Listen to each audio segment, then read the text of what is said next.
Hello friends, स्वागत है आपका अपने यूट्यूब चैनल IQ अभिषेक में। आज हम पटवारी की स्ट्रेटेजी क्लास लेकर आए हैं, जिसमें हम 6 सब्जेक्ट आने वाले हैं 25-25 नंबर के।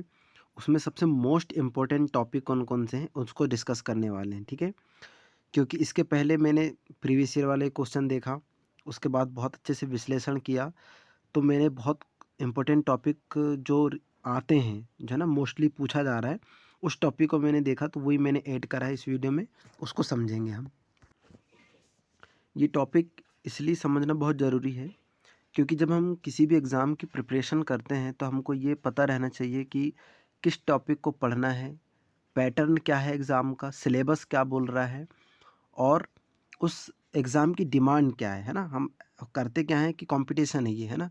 इसमें सब कुछ पढ़ना पड़ता है ना? लेकिन कुछ ऐसे सब्जेक्ट भी रहते हैं जो हम अवॉइड कर सकते हैं कुछ टॉपिक को, जिससे क्वेश्चन नहीं बनता है लेकिन हम फिर भी पढ़ लेते हैं उनको, है ना? तो ये सब चीज़ें देखना है। तो चलो समझते हैं। अगर आप इस यूट्यूब चैनल पर नए हैं तो प्लीज़ सब्सक्राइब कर लीजिए, लाइक एंड शेयर भी कर दीजिएगा। जिनके पास स्टडी को लेकर सोर्स की कमी है, उनको भी प्लीज़ शेयर कर दीजिएगा। चलिए हम उसके पहले टॉपिक समझने से पहले हम ये समझते हैं कि स्टूडेंट अभी जो तैयारी कर रहे होते हैं वो 2 प्रकार के होते हैं, ठीक है? उसको समझते हैं। पहले जो घर से तैयारी कर रहे रहते हैं, जो कोचिंग नहीं जा रहे हैं, ठीक है? घर से ही सेल्फ स्टडी करके पढ़ाई कर रहे हैं। दूसरा, जो लोग कोचिंग कर रहे हैं, ठीक है? कोचिंग करने वाले, अब उसको समझते हैं। अच्छा, आप सोच रहे होंगे कि ये टॉपिक से हटकर ऐसा क्यों? ये भी बहुत प्रभाव डालता है, ठीक है? आपकी तैयारी या प्रिपरेशन करते टाइम। कि हम पढ़ाई कर रहे हैं घर से तो उसका क्या इफ़ेक्ट होगा और कोचिंग से क्या इफ़ेक्ट होगा। दोनों को समझते हैं, दोनों के फ़ायदे नुकसान दोनों जगह हैं, ठीक है? ये समझना बहुत ज़रूरी है और मैं इसके उपाय भी बताऊँगा, ठीक है? कि क्या करना है और क्या नहीं करना है। घर से तैयारी करने वाला स्टूडेंट, उसके पास सबसे बड़ी समस्या होती है घर का माहौल, ठीक है? माहौल की, मतलब वहाँ का एटमॉस्फेयर कैसा है, ठीक है? उसके बाद आ जाता है हमारा समाज। समाज से मतलब अड़ोस-पड़ोस के हो गए, ठीक है? रिलेटिव्स हो गए, फ्रेंड्स हो गए, ये स्टूडेंट इनसे घिरा रहेगा, ठीक है? कोचिंग में क्या होगा? अगर आप कोचिंग सेंटर से दूर रह रहे हैं कहीं, बाहर रहकर अगर आप तैयारी कर रहे हैं, तो परिवहन मतलब आने-जाने का टाइम इसमें लगने वाला है बहुत, ठीक है? आने-जाने का टाइम लगेगा। फिर अगर आप रूम लेकर रह रहे हैं तो रूम में जाकर बहुत सारी चीज़ें, खाना बनाना हो गया या फिर अपने पर्सनल जितने भी काम हो गए उन चीज़ों को करना हो गया, बहुत सारी चीज़ें होती हैं। तो यहाँ पे आप देखेंगे कि यहाँ पे भी टाइम जा रहा है पढ़ाई से लेकर, यहाँ पे भी जा रहा है टाइम से लेकर पढ़ाई वाला, है ना? तो इन दोनों से कैसे बचना है, पहले हम ये समझेंगे। माहौल की अगर बात करें कि अगर घर में कोई बच्चा पढ़ रहा है तो होता है ना कि परिवार में कभी-कभी कुछ काम आ गए, तो वो कर लिए। या कभी माइंड डिस्टर्ब हो गया, किसी से लड़ाई कर लिए थोड़ा-सा, घर में कुछ प्रॉब्लम है तो उसको अपने माइंड में लेकर चल रहे हैं, तो उससे क्या होता है पढ़ाई बहुत डिस्टर्ब होती है, होती है। कोचिंग में भी यही हाल होता है कि कॉम्पिटिशन का क्षेत्र है यहाँ तो, कोई आगे बढ़ रहा है और आगे उससे जाना है, ये वाला माहौल चलता है माइंड में, कुछ डिप्रेस्ड भी हो जाते हैं। तो इन चीज़ों से सबसे अच्छा है तरीका कि घर में अगर पढ़ाई कर रहे हैं आप लोग, तो आप जितना शांत रहेंगे, उतना बहुत अच्छा होगा। शांत रहना है, ज़्यादा किसी से बात नहीं करना है, कोशिश ये करना है कि फ्रेंड सर्कल से दूरी बना लें। दोस्त सिर्फ़ वही रखें जो तैयारी कर रहे हैं, जो आप ग्रुप डिस्कशन में हेल्प कर सकते हैं एक-दूसरे की, ठीक है? घर में सबसे ज़्यादा ये ज़रूरी है। अगर कुछ काम है मान लो, तो उसको एक टाइम टेबल के तहत करना है। जैसे कि ये कोई काम है तो उसको हम सुबह कर लेंगे। सुबह हमारा कन्फर्म है कि इस काम को हम कर लेंगे, उसके बाद हम सिर्फ़ पढ़ाई और पढ़ाई करने वाले हैं। ये घर की बात हो गई। कोचिंग में आने-जाने का अगर टाइम लग रहा है तो आप क्या कर सकते हैं, पढ़ाई के लिए ऑडियो का इस्तेमाल कर सकते हैं। मतलब जैसे कुछ करंट अफ़ेयर्स हो गए, अगर आप बस में जा रहे हैं या बाइक से जा रहे हैं तो ईयरफ़ोन लगा लिए या कुछ भी मतलब सुनते हुए जाना है, ताकि अगर उस टाइम को आप वैल्यूएबल बनाना चाह रहे हैं, तो आप सुनते हुए भी जा सकते हैं, है ना? तो आने-जाने के टाइम में भी आपका पढ़ाई में वो इस्तेमाल हो जाएगा, आने-जाने के टाइम में भी, है क्या नहीं? रूम का में एक टाइम टेबल बना लेना है कि हमको इस टाइम खाना बनाना है या इस टाइम कुछ काम करना है, वो पहले ख़त्म करना है, उसके बाद स्टडी का प्लान अलग से रहेगा कि हमको अब इस टाइम से पढ़ाई करते हुए चलना है ना? तो ये कोचिंग वालों के लिए भी अच्छा हो जाएगा और घर में स्टडी करने वालों के लिए भी अच्छा हो जाएगा। घर में अगर रहकर पढ़ाई करनी है तो सबसे बड़ी चीज़ है कि आपको शांत रहना पड़ेगा, कम बोलना है, ज़्यादा से ज़्यादा अपने पढ़ाई को डाइजेस्ट करना है दिमाग में, ठीक है? मतलब जो याद रखे हैं वो पढ़ रहे हैं, तो हमको याद भी तो रहना चाहिए। अगर आपने पढ़ लिए और जाके अपन किसी ऐसे दोस्त से मिल गए जो घूमने-फिरने की बात कर रहा है या कुछ खाने-पीने की बात कर रहा है, तो होगा क्या? कि आपने जो पढ़े हैं वो आपके माइंड से अलग हो जाएगा। लेकिन अगर आप ऐसे लोगों से नहीं मिलेंगे या ऐसे माहौल से बचेंगे, शांत रहेंगे, तो आपने जो पढ़े हैं वो आपके माइंड में रहेगा हमेशा के लिए, वो याद रहेगा, ठीक है? समझ रहे हैं ना मैं क्या कहना चाह रहा हूँ? ठीक है, तो ये दोनों की बात हो गई। चलो अब हम टॉपिक स्टार्ट करते हैं। सबसे पहला है कि हिंदी। हिंदी में सबसे पहले हिंदी को कुछ लोग काफ़ी सरल समझते हैं। अच्छी बात है, समझते भी हैं तो सरल है भी, है ना? लेकिन होता क्या है तैयारी करने वालों के साथ कि हिंदी को सरल समझते हैं और पढ़ते नहीं हैं। लेकिन यहाँ पे गलती क्या करते हैं बच्चे, पढ़ते नहीं हैं कि हिंदी सरल है, लेकिन जब रस और छंद वगैरह जब आ जाते हैं, अलंकार आ जाते हैं, तो फिर दिक्कत हो जाती है क्योंकि वो श्लोक टाइप के रहते हैं, जानते होंगे, है ना? वहाँ पे इंसान फँस जाता है फिर। तो करना क्या है होता है कि हमारा जो सब्जेक्ट स्ट्रॉन्ग है, जैसे हिंदी सरल है, हम मानते हैं सरल, तो उसको स्ट्रॉन्ग करो। पहले जिस क्षेत्र में हम स्ट्रॉन्ग हैं, उसको पहले कवर करना बहुत ज़रूरी है, उसके सारे टॉपिक कवर करना बहुत ज़रूरी है। उसको हम अवॉइड इसलिए भी नहीं कर सकते क्योंकि वो हो सकता है कि हम 25 नंबर में से 22 नंबर लाने वाले थे, 23 नंबर लाने वाले थे, हमने तैयारी करी नहीं। 25 में 25 नंबर वाली तैयारी कर ही नहीं पाए, तो होगा क्या? हमारे नंबर आएँगे नहीं। तो ये सरल तो है, तो लेकिन इसको पूरा अच्छे से तैयार कर लो। सरल को और अच्छे से तैयार कर लो। उसके बाद फिर अपने वीक ज़ोन में जाना है। वीक ज़ोन में जैसे इंग्लिश हो गया, मैथ्स हो गई। अधिकतर लोगों को तो यही रहता है ना, मैथ्स और इंग्लिश को ही बोलेंगे क्योंकि अब इंग्लिश भी नया जुड़ गया है ना?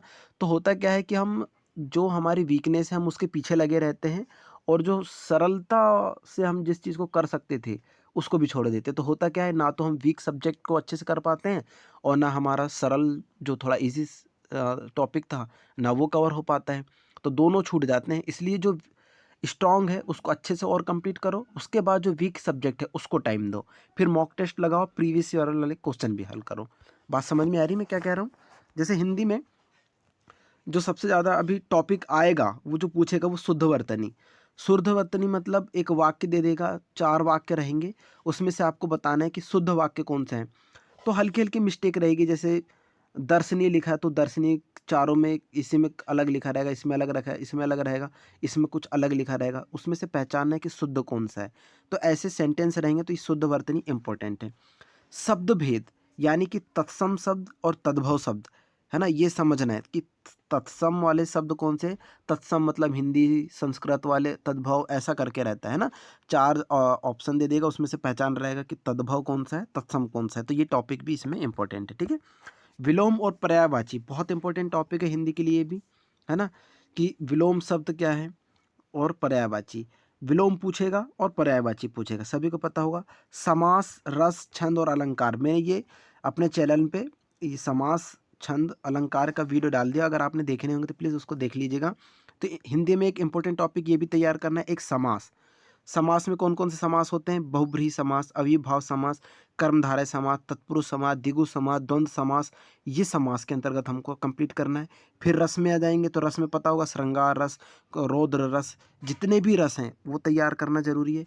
छंद भी उल्लाला छंद होता है, उत्प्रेक्षा भी होता है ना? बहुत सारे छंद होते हैं वो तैयार करना है, अलंकार तैयार करना है और मोस्ट इम्पोर्टेंट संधि भी तैयार करना है। संधि विच्छेद, है ना? जैसे सर्वोदय का संधि विच्छेद क्या होगा, है ना? जैसे विसर्ग का संधि विच्छेद क्या होगा, ये वाला टॉपिक भी कंप्लीट करना है। तो ठीक है, और इसमें सबसे इम्पोर्टेंट टॉपिक रहेगा मुहावरे, हिंदी साहित्य। मुहावरे तो सभी को पता होगा, ये भी तैयार करना है। हिंदी साहित्य, हिंदी साहित्य में कि हिंदी के जो कवि हुए हैं उनके बारे में पढ़ते हैं हिंदी साहित्य में, है ना? हिंदी साहित्य में, ठीक है? जैसे समझते हैं कि जैसे भक्ति संप्रदाय हो गया या फिर उस टाइम के जो गुरु दर्शन लोग हुए थे, जैसे कबीर दास हुए थे, सूरदास हुए थे, है ना? जो बड़े-बड़े जो उस टाइम के जो काल चलते थे, जयशंकर प्रसाद हो गया, है ना? सुभद्रा कुमारी चौहान हो गई, तो इनसे रिलेटेड ये हिंदी साहित्य में कवर करना है, ठीक है? भक्ति काल भी आपने पढ़े होंगे। और एक चीज़, अच्छी चीज़ मैं बता रहा हूँ कि अगर आपको इसके लिए बुक अगर रिकमेंड करना चाहेंगे तो आप 10th क्लास की जो रहती है ना हिंदी, 10th क्लास की हिंदी, ठीक है? उसका व्याकरण वाला पार्ट पढ़ना है, अगर आप तैयारी करना चाह रहे हैं तो, उसको कंप्लीट करना है। ठीक है। 10th क्लास की हिंदी अगर आपको कहीं से भी उसकी गाइड मिल जाती है ना, व्याकरण वाली गाइड आती है ना, बुक नहीं गाइड, उसमें आपको कंप्लीट हिंदी तैयार हो जाएगी पटवारी के लिए, मालूम है। और उसमें जितने भी टॉपिक इंपॉर्टेंट वाले सारे कवर हो जाएंगे, ठीक है। अच्छा, एक फिर है प्रत्यय और उपसर्ग, ये भी पढ़ना है। प्रत्यय उपसर्ग तो सभी को पता होगा, है ना। प्रत्यय और उपसर्ग जो अंत में जुड़ते हैं वाक्य शब्द के और लास्ट में जुड़ते हैं, इनको कवर करना है हिंदी में। एक शब्द वाले वाक्य भी तैयार करना है। एक शब्द वाले वाक्य मतलब जैसे जो कभी ना मरे, उसको क्या कहेंगे हम, अमर कहेंगे। सर्वश्रेष्ठ व्यक्ति क्या होता है, श्रेष्ठ, मतलब जो वाक्य दिया होगा एक और उसका एक शब्द में आंसर देना रहेगा, तो इसको कवर करना है, ठीक है। हिंदी व्याकरण भी बहुत इंपॉर्टेंट है। हिंदी व्याकरण में क्या क्या पढ़ने वाले हैं, जैसे काल हो गया, जितने रिलेटेड काल हैं, का घा घा इस टाइप के भी क्वेश्चन आते हैं, है ना। अगर आप पिछला पेपर देखेंगे तो उसमें संज्ञा भी पढ़ना है, वचन पढ़ना है, कारक है ना, अव्यय है, निपात है, सर्वनाम है, विश्लेषण है, क्रिया है। निपात से बहुत सारे क्वेश्चन बने थे हिंदी व्याकरण से पिछले बार, ठीक है। मैं एक कंप्लीट वीडियो लाऊंगा, उसमें हिंदी भी आपकी बहुत अच्छी कवर हो जाएगी, ठीक है। तो ये जो हिंदी में हमारे मुख्य चैप्टर हैं, सॉरी टॉपिक है, इनको कंप्लीट करना है, ठीक है। देख लिए, चलो अगला देखते हैं अब इसमें कंप्यूटर, ठीक है। बहुत इंपॉर्टेंट है ये भी, कंप्यूटर में टॉपिक जो मैंने लिखा है, ठीक है। कंप्यूटर में सबसे ज़्यादा जो टॉपिक पूछता है और वो पूछेगा, उसको समझते हैं हम। देखो, सबसे पहले माइक्रोसॉफ्ट विंडोज़ और माइक्रोसॉफ्ट ऑफिस बहुत इंपॉर्टेंट टॉपिक है। पिछले बार भी इससे बहुत सारे क्वेश्चन बने थे और हर शिफ्ट में क्वेश्चन बने थे।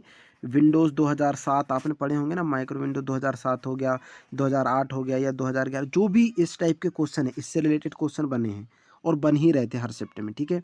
शॉर्टकट की हर शिफ्ट में आपको 2 क्वेश्चन मिलेंगे शॉर्टकट की से, इसको बहुत अच्छे से तैयार करना है। हार्डवेयर एंड सॉफ्टवेयर भी बहुत अच्छे से तैयार करना है। मैंने कंप्यूटर की काफ़ी क्लास और प्रैक्टिस सेट में इन टॉपिक से रिलेटेड ही क्वेश्चन उसमें ऐड करा है, ठीक है। बहुत ध्यान से पढ़िएगा और बहुत अच्छे से रिवीजन करने के लिए नोट्स बनाते हुए भी चलिएगा, ठीक है। तो हार्डवेयर है, सॉफ्टवेयर पढ़ना है। मेमोरी यूनिट बहुत इंपॉर्टेंट है। मेमोरी जैसे मैं रोम बता चुका हूँ, है ना, रैम भी बता चुका हूँ, अस्थाई स्थाई कौन कौन सी होती हैं, है ना। एक मैंने कंप्यूटर में जो बहुत मोस्ट रिपीटेड वाला जो मैंने वीडियो डाला है, उसको भी आप देख लीजिएगा, उसमें मैंने बहुत अच्छे से इस चीज़ों को बताया हुआ है, ठीक है। आउटपुट एंड इनपुट डिवाइस बहुत इंपॉर्टेंट है और ये हर शिफ्ट में पूछेगा ही पूछता है, ठीक है।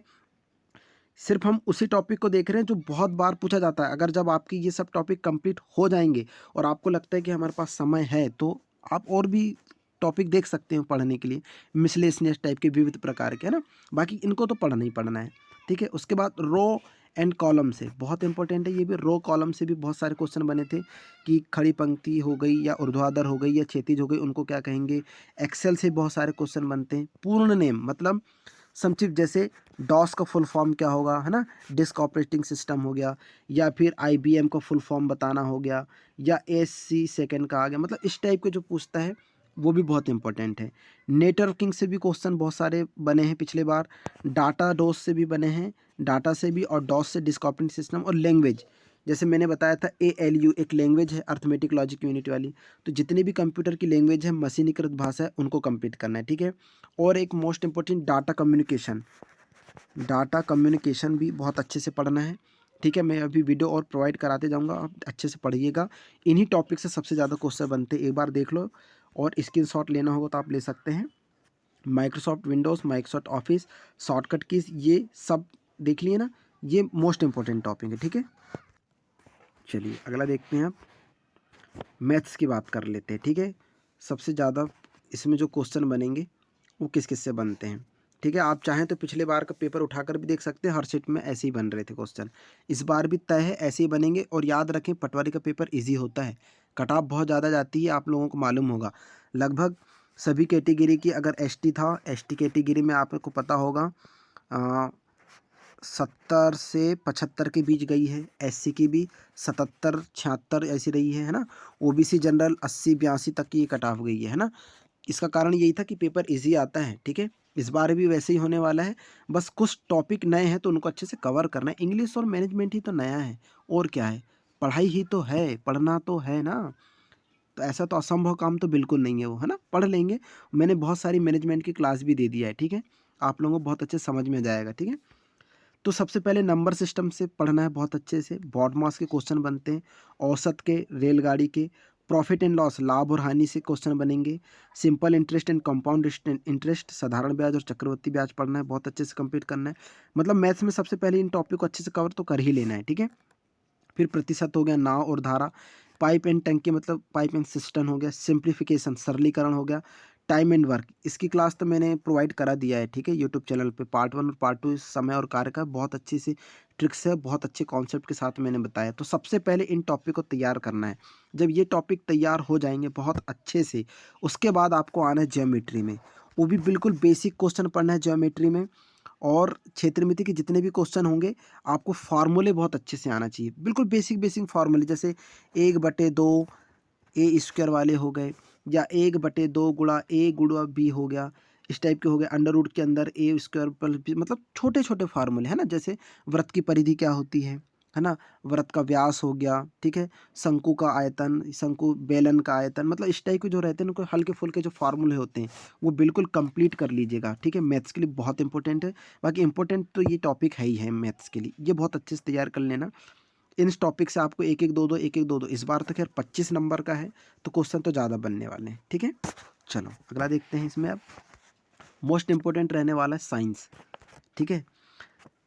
एक चीज़ रही है व्यापम की कि साइंस जब भी पूछा गया है एमपी में, सबसे ज़्यादा साइंस अगर पूछी गई है तो वो रहती है बायोलॉजी से रिलेटेड, ठीक है, बायोलॉजी से रिलेटेड आती है।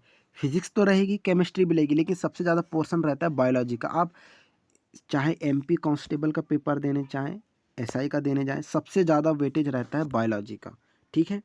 तो बायोलॉजी में सबसे इम्पोर्टेंट टॉपिक हम देखेंगे तो सबसे पहले कोशिका विज्ञान, ठीक है।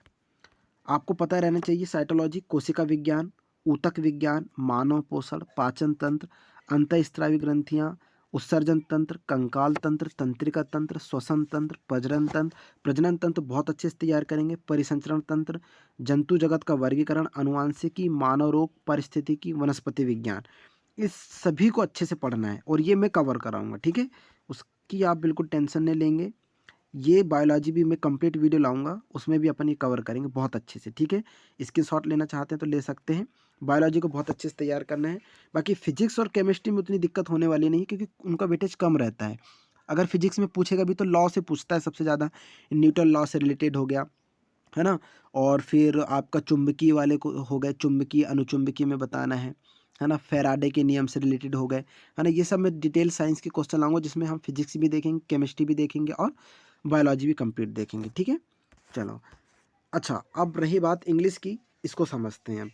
इंग्लिश में इस बार जब नया टॉपिक जुड़ा है तो पूरी बेसिक इंग्लिश रहेगी, इस चीज़ का आप ख्याल रखेंगे। बेसिक और जनरल इंग्लिश रहेगी, एकदम एडवांस लेवल की इंग्लिश नहीं आने वाली है, और बहुत इजी इंग्लिश रहेगी, ठीक है। जिसका बेसिक बहुत अच्छा रहेगा वो आराम से कर लेगा। जैसे मैंने कुछ सब्जेक्ट जोड़ दिए हैं जो इम्पोर्टेंट है, जैसे टेंस तो नहीं पूछेगा उतने, टेंस के क्वेश्चन तो नहीं आएंगे, मॉडल्स नहीं आएगा, आर्टिकल एक इम्पोर्टेंट है। वॉइस में आप आ सकता है, एक तो एक्टिव वॉइस और पेसिव वॉइस इम्पोर्टेंट है। एक्टिव वाले वॉइस में एक्टिव और पेसिव वॉइस, ठीक है, इम्पोर्टेंट है ये टॉपिक। और एडवर्ब हो गया, कंजक्शन हो गया और प्रीपोजिशन, ये भी इंपॉर्टेंट है। वोकेबलरी तो सभी को पता है, ये तो आने आना रहता है, ठीक है। मैं जिसमें टिक लगाते जा रहा हूँ बस उसको समझते चलेंगे। डायरेक्ट एंड इनडायरेक्ट स्पीच में भी कंप्लीट वीडियो लाऊंगा, इंग्लिश का भी, बिल्कुल टेंशन लेना नहीं। फिल इन द ब्लैंक्स भी पूछेगा, सिनोनिम्स एंटोनिम्स भर भर के क्वेश्चन आते हैं इससे, ठीक है। रीडिंग कॉम्प्रिहेंशन तो आने वाला है नहीं, क्योंकि सभी को बनता है ना। फिल इन द ब्लैंक्स तो आने ही आना है। और एक इम्पोर्टेंट रहेगा एरर स्पॉटिंग, बहुत इंपॉर्टेंट है। सभी लोग आर्टिकल पढ़ेंगे, एरर स्पॉटिंग पढ़ेंगे, और बहुत मुश्किल मुश्किल से अगर पूछा भी तो पेरा जंबल पूछ सकता है, लेकिन मुझे नहीं लगता कि ये पूछेगा पेरा जंबल से, लेकिन फिर भी हम इसको तैयार करेंगे, ठीक है। तो ये रहे इसके इम्पोर्टेंट, ठीक है। क्या क्या इंपॉर्टेंट है देख लेते हैं फिर से। टेंस की दिक्कत नहीं है, article, voice, adjective, adverb, conjunction, preposition, ठीक है, प्रिपोजिशन, और स्पेलिंग चेक तो आएगा ही आएगा, ठीक है। 4 ऑप्शन दिए रहते हैं, वर्ड लिखे रहते हैं, उनमें सही स्पेलिंग वाला पहचानना रहता है। वन वर्ड सब्स्टिट्यूशन बहुत इंपॉर्टेंट है, जैसे हिंदी में होता है कि एक वाक्य को एक शब्द में बताना रहता है, वैसे ये इंग्लिश में रहता है वन वर्ड सब्स्टिट्यूशन, ठीक है। एक्टिव एंड पैसिव वॉइस पढ़ना है। Direct indirect speech, fill in the blanks आने वाले हैं कि कुछ लिखा रहेगा फिर ब्लैंक रहेगा, फिर यहाँ पे कुछ लिखा रहेगा, यहाँ भरना रहता है, ठीक है। पार्ट्स ऑफ स्पीच इंपॉर्टेंट नहीं है, ये पूछेगा भी नहीं। सिनोनिम्स एंटोनिम्स बहुत अच्छे से पढ़ना है। रीडिंग कॉम्प्रहेंशन तो आने वाला नहीं है, वोकेबलरी और एरर्स स्पॉटिंग ये बताना है, ठीक है। ये ग्रामेटिकल पोर्शन होता है एरर स्पॉटिंग, तो ये चेक करेगा, बस इतना ही इंपॉर्टेंट है। बाकी और इंग्लिश में ज़्यादा पढ़ने की है नहीं, है ना।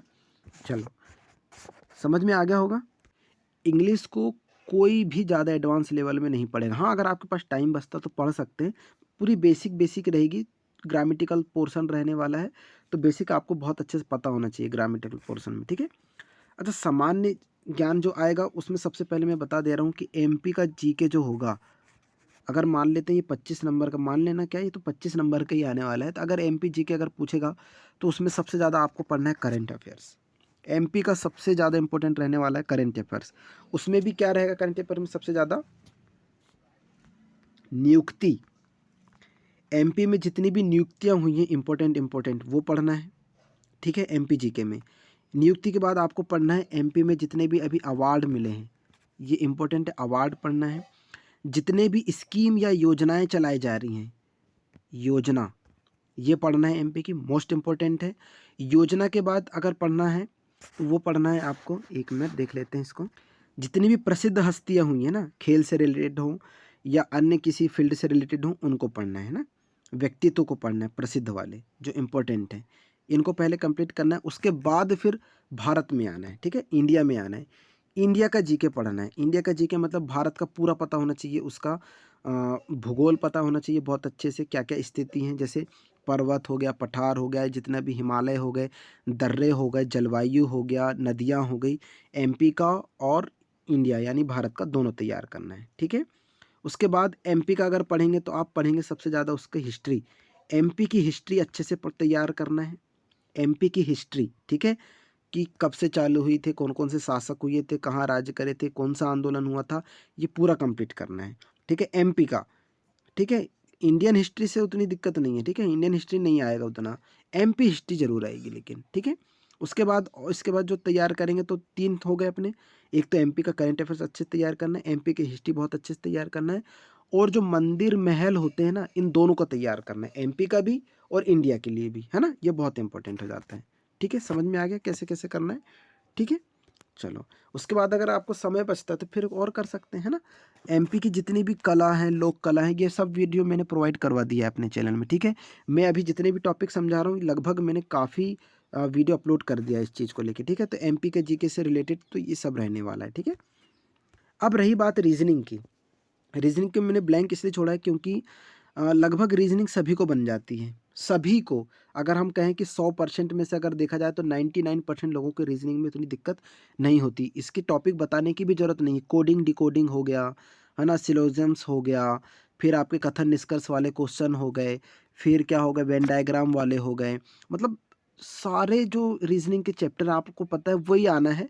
और रीजनिंग उतनी कठिन नहीं होती, इतना टफ नहीं पूछता, रीजनिंग सभी लोगों से बन जाने वाली है। दिक्कत होगी लोगों को तो एक मैथ्स में, क्योंकि मैथ्स याद रखना कैलकुलेटिव रहती है बहुत पटवारी में, आपको कैलकुलेटिव तेज करना है। आपका कैलकुलेशन जो सिस्टम है, मतलब जैसे पहाड़े हो गया, बहुत अच्छे से आना चाहिए, स्क्वायर क्यूब ये बहुत अच्छे से रटे होना चाहिए, तब आपकी मैथ्स बहुत अच्छी हो जाएगी, ठीक है। क्योंकि कैलकुलेटिव ही मैथ्स पूछता है पटवारी में।